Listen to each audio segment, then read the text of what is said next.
Magandang araw sa inyong lahat, Kuya Vlog. This is Ivana Alawi, Kuya Nes Vlog, subscribe po natin. Mga kalinga pa-support and subscribe po Kuya Nes Vlog. Ang taong kayang maghintay hanggang dulo, anuman ang maging sitwasyon. Yan yung mga tao na wasto at mayroong mabuting hangarin para sa iyo. Experience nyo na ba yun? Alam ko sa panahon ngayon mahirap na mahal.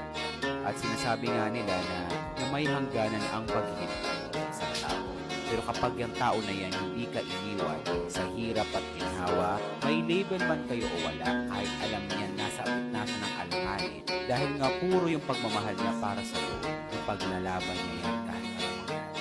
Sa mundong marami tayong hinahanap, malimit tayo makatagpo ng taong nandyan kahit anong mangyari. Sinasabi nga nila na hindi na ipipilit ang pag-ibig. Hindi natin pwedeng ipilit ang isang tao na hindi talaga para sa atin. Pero ipinapakita nito na ang pagmamahal, anuman ang maging sagot, at handang maghintay gaano man kahaba ang daan. Sila yung mga tao maaaring hindi mo man tanggapin, pero sila yung mga taong matagal.